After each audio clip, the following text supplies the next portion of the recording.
All right, we're back into the lesson 21 one sample hypothesis test for proportion, and we're going to cover some examples about how to do a hypothesis test in this kind.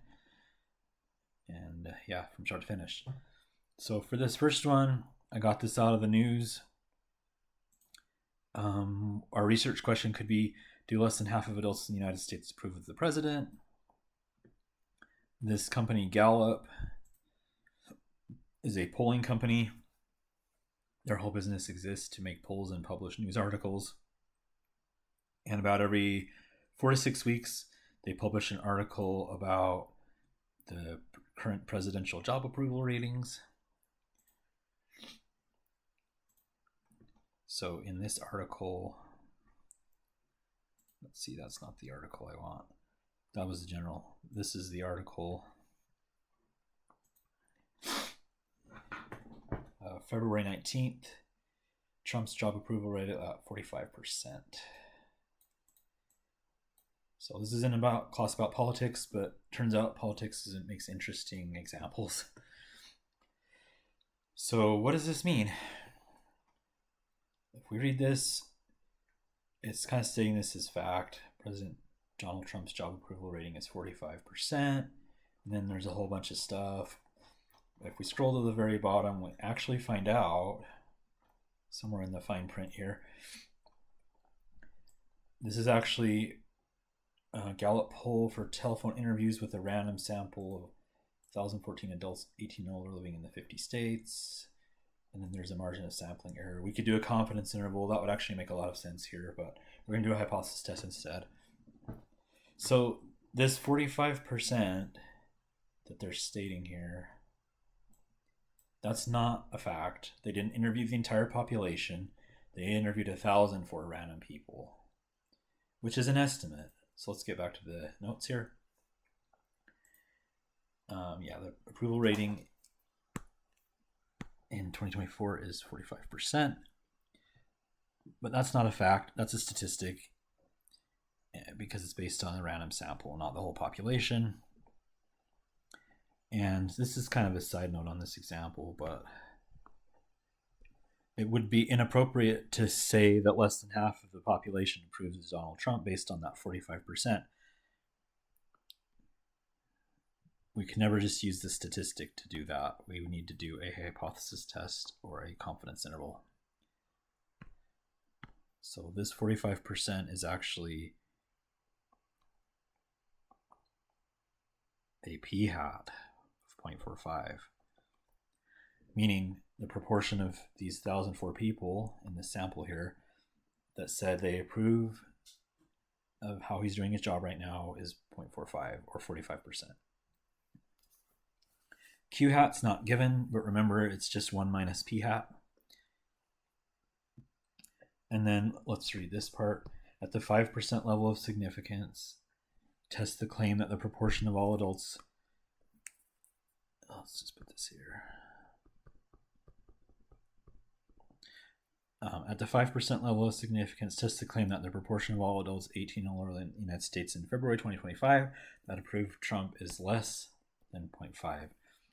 Okay, so we're going to highlight the claim in purple. Here's the claim. I'm talking about a proportion, so that'll be a P. And there's our claim. So the 5% level of significance becomes our alpha over here of 0.05. Next step would be to identify which tests we're going to do. That's pretty easy since we're in this lesson and they're all one proportion Z tests. But if you didn't know that, you would basically follow this like a flow chart. We're doing a proportion, we're doing one sample, so we're here. We're doing a proportion, but we have 2 samples, we'd be over here, and etc. So we're doing one sample Z test. The requirements for a one sample Z test, we could look it up here. It needs to be binomial. That's met because we're already doing a proportion. And then check if it's random and it's large enough. We'll do these calculations to decide that. So it does say in the verbiage that it's random, and the math checks out. We take the sample size n and multiply it by p. The awkward thing here is the p is actually this value down here.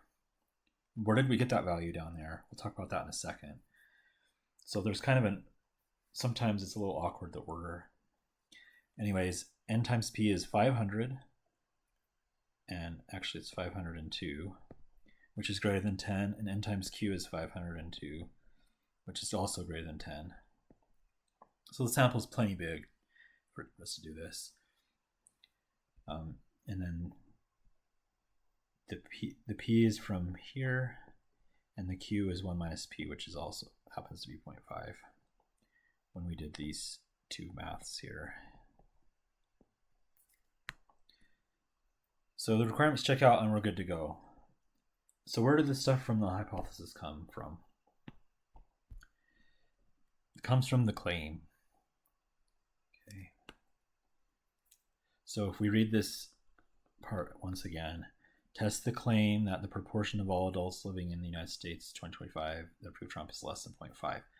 This claim that we're checking out becomes these two numbers. It's always the same number here. The null and alternative hypothesis always have the same number.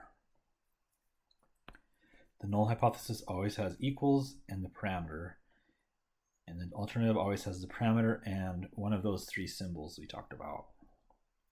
How do we get that symbol?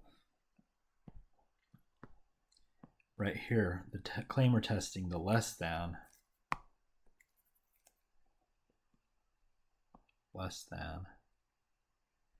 becomes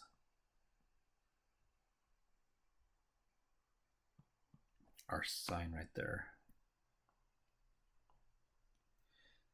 So the claim generally becomes the alternative hypothesis.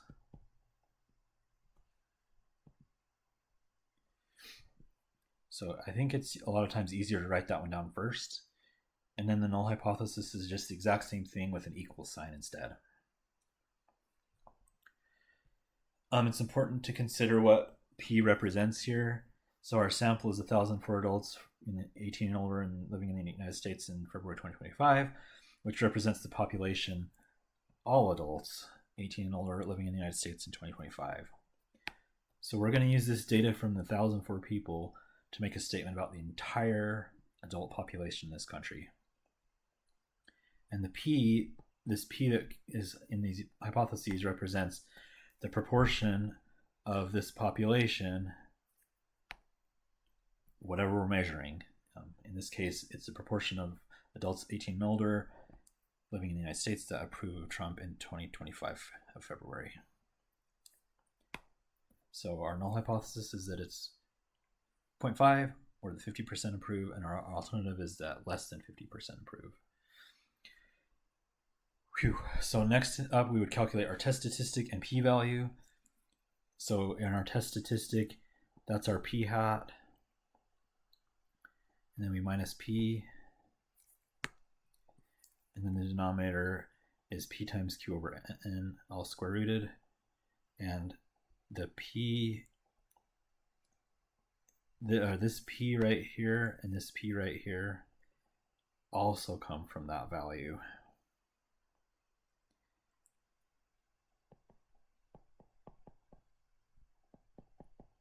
And then q is just 1 minus p.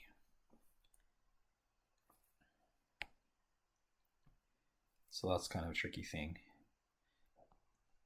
P hat is our sample proportion. P comes from the null hypothesis, and q is just 1 minus p. So we would calculate all that out and get our z-score.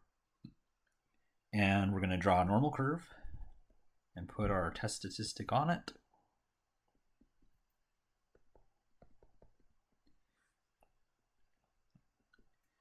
And then, because our alternative specifies a less than, we shade left of our test statistic. And this shaded value is the p-value.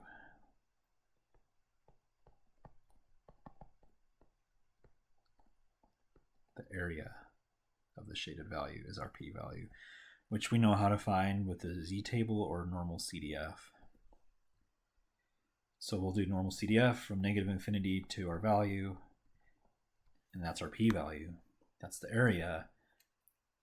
It's shaded. It's also the probability that our z-score is clear out there.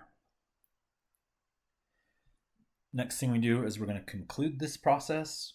We're pretty close to being done. This is the most important part, in my opinion. What we do is compare the p-value to alpha. And if it's smaller, we reject the null hypothesis. If it's larger, we fail to reject the null hypothesis. So a nice trick is to line them up like vertically, digit by digit, so we can see right here the p-value is a smaller number. It's actually quite a bit smaller. So we're going to reject the null hypothesis. That's our rule. If the p-value is low, reject the null. If the p-value is lower than alpha, reject the null. What does it mean to reject the null hypothesis? We've got these two ideas here. I'm going to erase some of this markup. We've got two ideas, two hypotheses that could be true. We don't know which one's true. But at this point, we're deciding to say this. We don't think this one's true. So that leaves us with only one left that we think is true. It might not be true, but based on our process and our rule, we're going to say we have significant evidence that it's true, that this one's true. So that's what happens when we reject a null. You can think about like just cross that idea out and the other one's left over. So how we would interpret this, at the 5%, so whatever significance we were testing it out, back to this.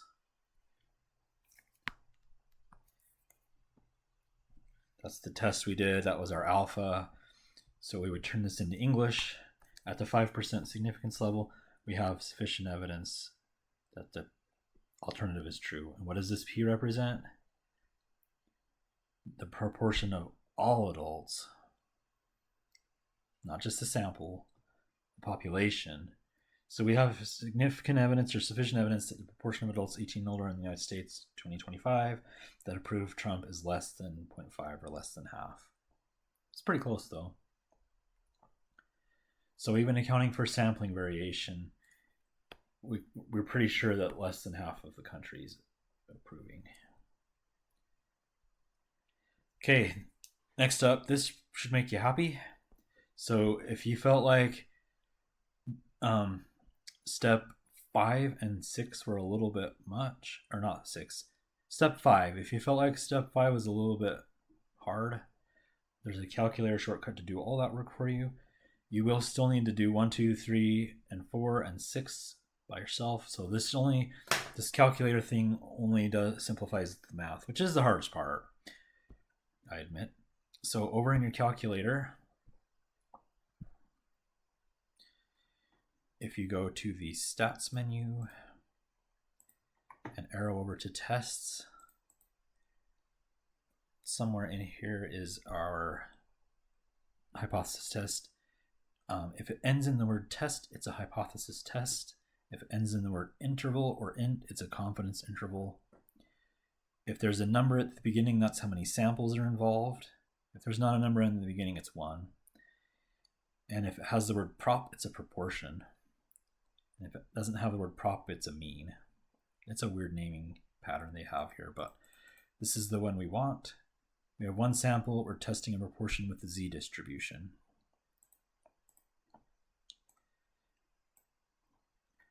All right, so you need to know what the inputs mean. This is what is it asking for here? This first thing's actually asking for the null hypothesis value. See, there's a p and a 0 showing the null. It's a little different than the way we did the notation here. I wish they did h0p, just like on the paper here, because what I have on the paper here is the standard way that it's done in statistics. But anyways, this is the null hypothesis value that we're testing. and that's 0.5. X is the number of successes, which we don't actually have here, but if 45% of the 1,004, we can calculate this real quick.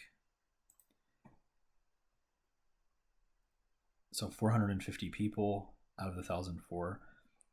If you weren't sure what I just did, we would calculate that ahead of time. That's 45, right? Yeah. 45% of the 1,004 people in this study said yes. So we'll round that up to 452. Let's just double check that like this. 452 out of 1,004. That's the 45%. So 452 is our X. A lot of times we're told the X, but in this case we're not. So again, there's our null hypothesis. There's the number of successes. In this case, the number of people that said they approve. And this is our sample size. So 450 out of 1,004. And then this fourth one is our alternative hypothesis direction. So that's why it's important to write it down, which is a less than here. So we're going to choose the one that's a less than and hit calculate. And there's our z-score, which doesn't quite match the one we have. There's some rounding issues going on.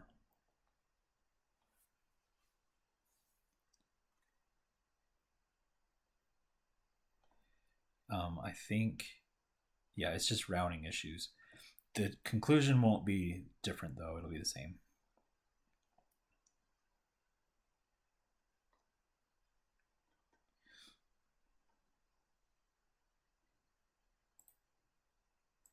Okay, so I paused the video because I felt like that was a little bit far off, and sure enough, I had typed in the wrong number here. So we just need a 452. And we'll calculate, and now our z-score is a lot closer than the one we calculated manually, and the p-value is the same. So let's go ahead and write those numbers down in the screen, in your notes. Oops.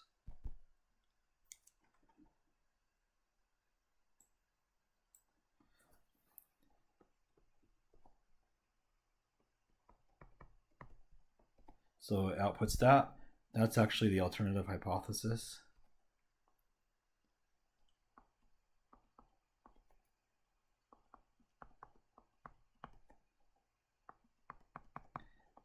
That's our test statistic. The z-score.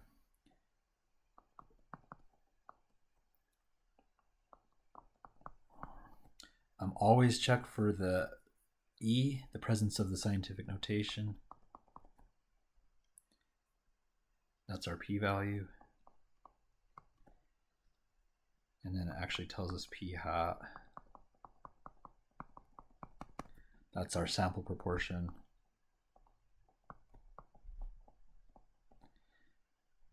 And then it tells us the sample size.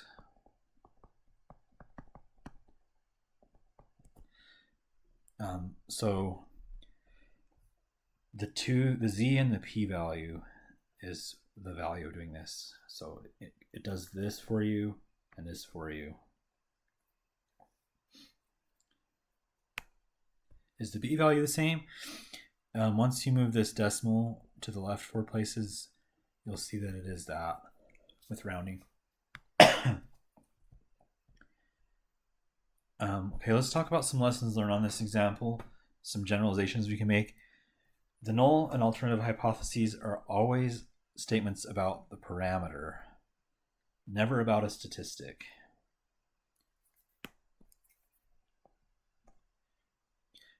For this hypothesis test, what that means is the hypotheses are about p instead of p-hat. So when you write these down, for these it will always be p, not p-hat. We're not making a test about p-hat. We know what p-hat is. Anyways, 2, the direction of the inequality for the alternative always comes from the claim. 3, the value on the right side is always the same as each other. What do I mean by that? These two numbers are always the same for one sample test. For two sample tests, they're also the same as each other. But whatever you put here, and vice versa.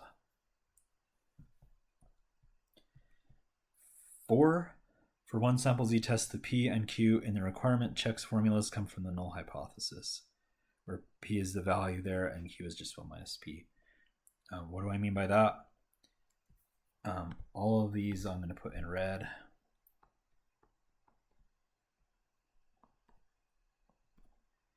Come from this value.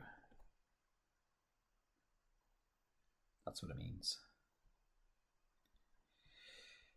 Okay, let's move on. I know these are really long. It's a little bit hard. Let's try another one though. In most scenarios, I think you'll actually have two population proportions. One that you're given in some kind of a population, and then another one for the sample that you're doing. The p in the hypotheses always represents the population proportion that your sample represents. The null hypothesis always specifies that they're equal, and the alternative always specifies they're different. So it can get a little confusing. So I recommend, if you're given a population proportion in the scenario, that you add a subscript to it. You don't have to do this, but the examples I have will do this, because there's actually two different p's going on here. So let's try that with this one. According to the 2022 US Census,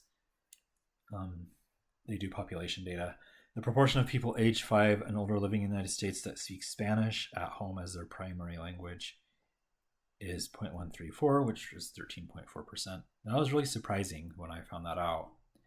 Not just speak Spanish at home, but it's actually their primary language.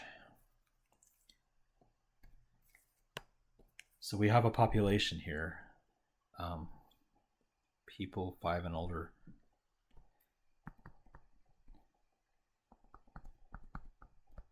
Population 1, which we'll call people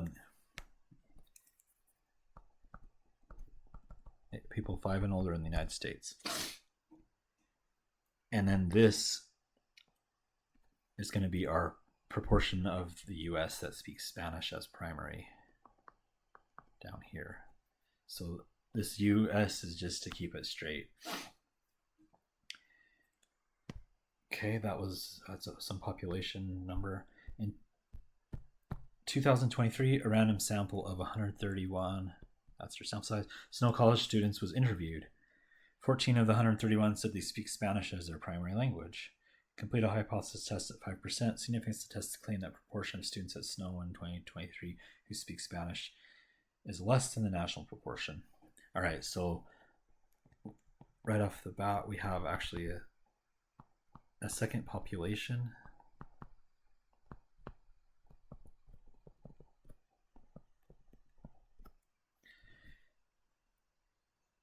That we're studying, and we're going to compare Snow College students in 2023 population with the 5 and older population in the United States population. And here is some data, 14 of the 131. So what is the 131? That's our sample size down here. And 14 of 31 is our sample proportion.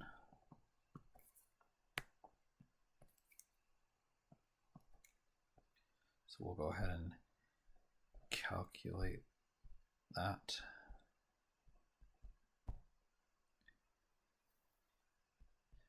It lagged, I think. So that's the proportion of the sample of Snow College students that speak Spanish as primary language. So we'll just round that to third digit, just like the first one. So 0.107.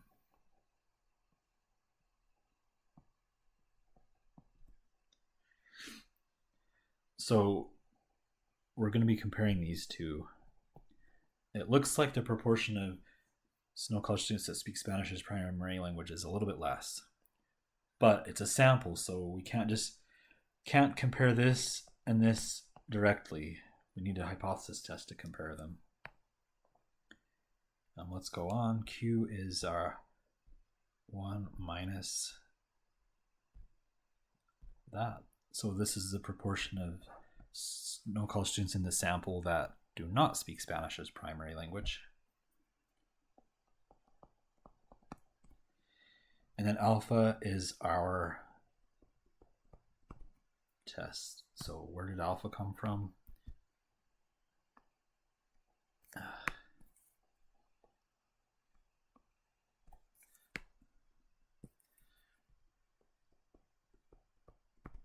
That's the significance level that we're testing at, which always needs to be done first.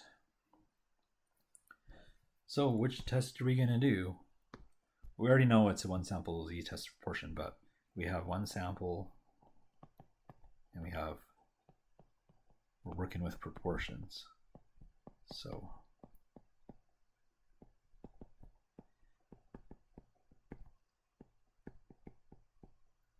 we're going to do a one sample z-test of a proportion.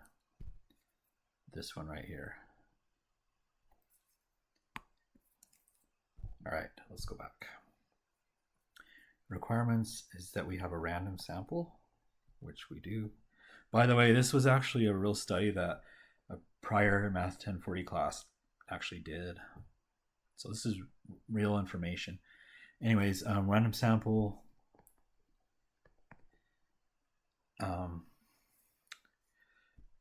We're going to check n times p. So we actually need to do this part first real quick. So our claim, let's go with a green.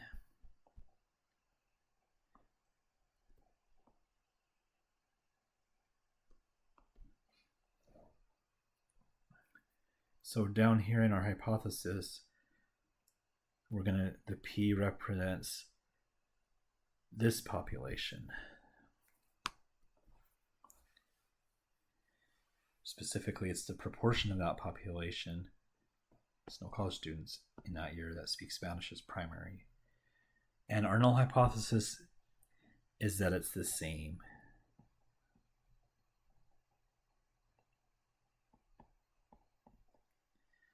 Okay. Remember, null hypothesis means nothing or no difference. So we have to assume that this other population we're testing has the same proportion of Spanish speakers as the general population. It probably doesn't, but that's what we have to start by. That's our starting assumption, is that there's no difference. And our alternative hypothesis is going to be less. That the proportion of no students that speak Spanish as primary is less. So now we can go finish this.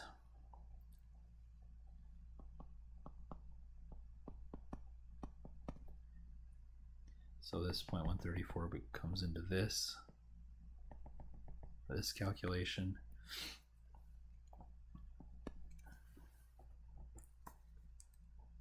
And hopefully you can do that in your own calculator, but that ends up being about 18, which is bigger than 10, so that's good. And then Q, oops.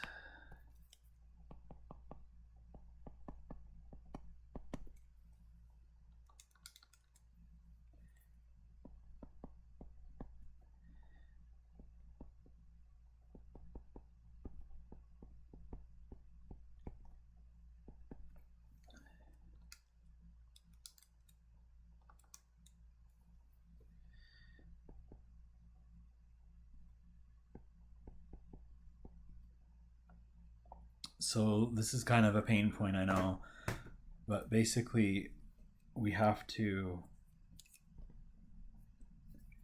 do this math right here and make sure both of those numbers are bigger than 10. That makes it so that our normal distribution works, because we're using the normal distribution to figure this out. That's why I like doing this manually. It's a normal distribution, and we do the normal curve. Anyway, back to this. Our sample size is big enough, so it checks out. And now we can do our test statistic and p-value. So we take our p hat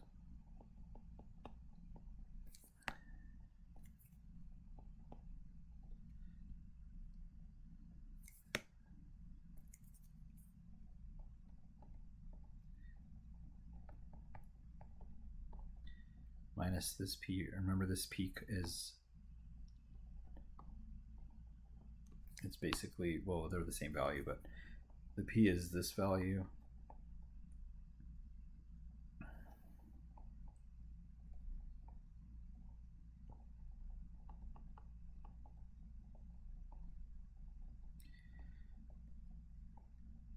And then the sample size was 131, right?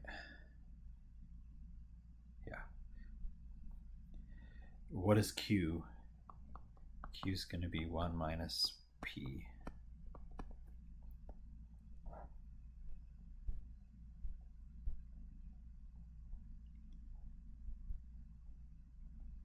.866. Oh, we already figured that out right there, but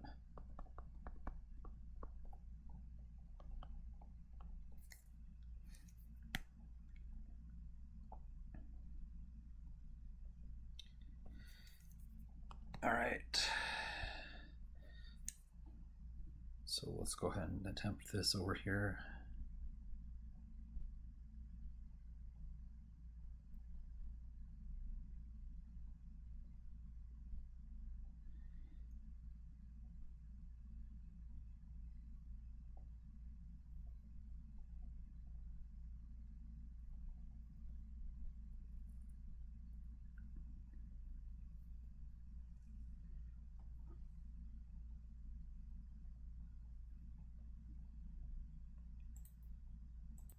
I forgot to put the sample size in there.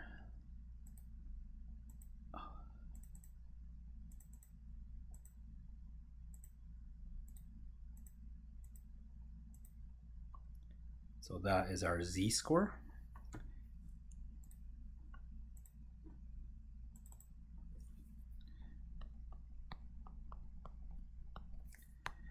And we rounded that, so we'll do that. We'll go ahead and do our normal curve. 0.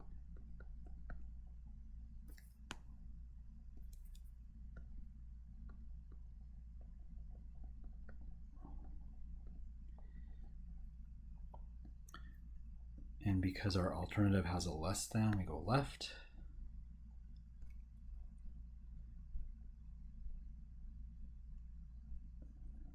So the p-value is that area, which is from negative infinity up to negative 0.907.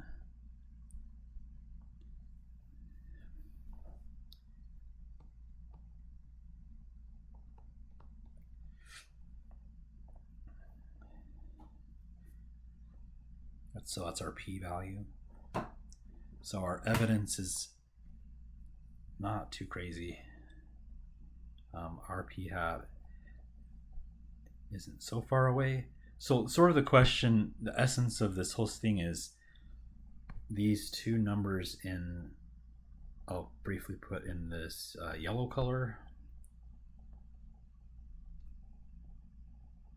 Is the difference between these two numbers evidence that the difference in the populations is real, or is the difference in those two numbers, could it just be random sampling stuff? Because every random sample is different. We can play with that over here and find out and see that we've done that enough already, I feel like. So the essence of this hypothesis test is the difference real or is it random? And this is basically the probability that it happened. Not that color anymore. Anyways, let's go ahead and just finish off the thing. So we're gonna compare p-value to alpha Is the p-value bigger or smaller than alpha? If we look at this digit here, it's bigger. So when the p-value is bigger, we fail to reject.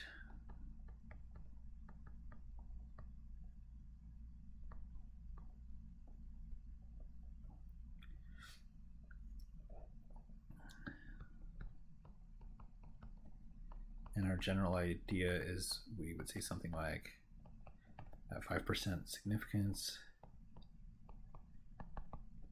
we don't have enough evidence, so insufficient means not enough.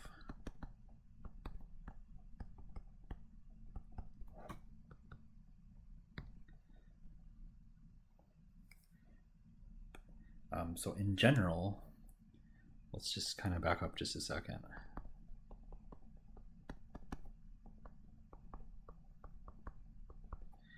We have these two ideas.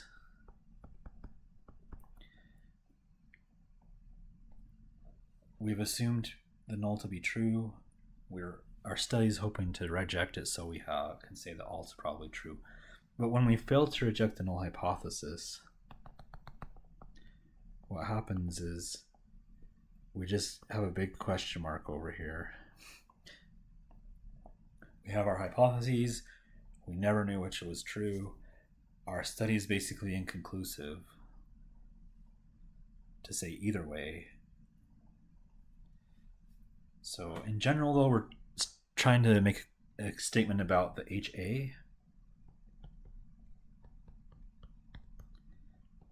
So when we fail to reject, we always have insufficient evidence for HA. Fail to reject, insufficient evidence for HA. Reject would be sufficient evidence. This isn't super good, though.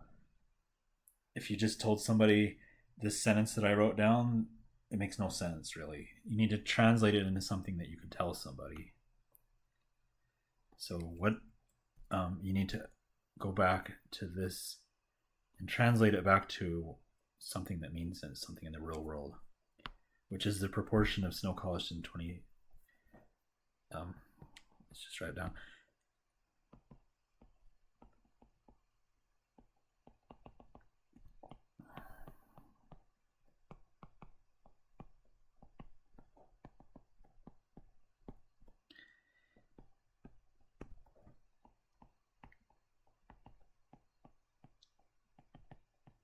So at the 5% significance, we have insufficient evidence that the proportion of snow college students in 2023 that speak Spanish as primary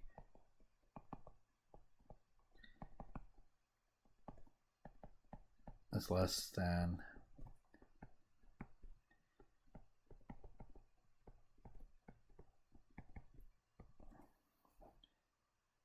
the national, it's the rate, we'll say proportion.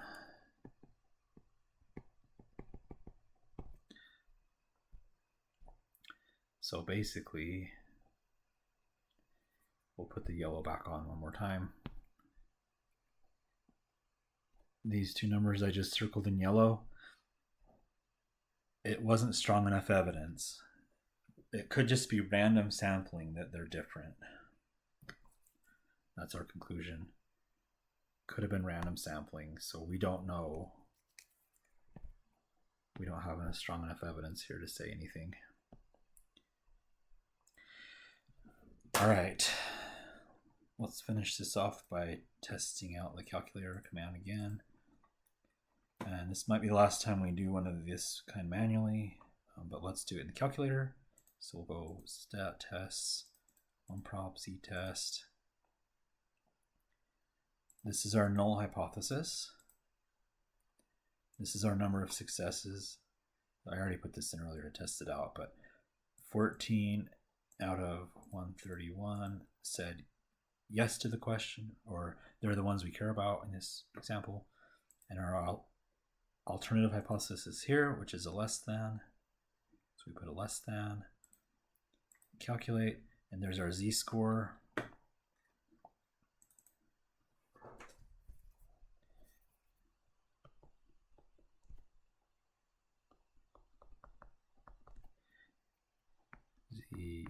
equals. So remember, that's the HA that it's telling us. That's your test statistic Z. Obviously it's Z because it says it's Z.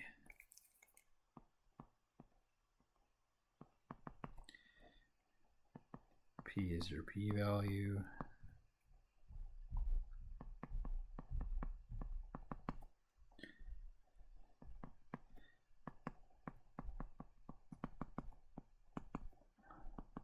Etc.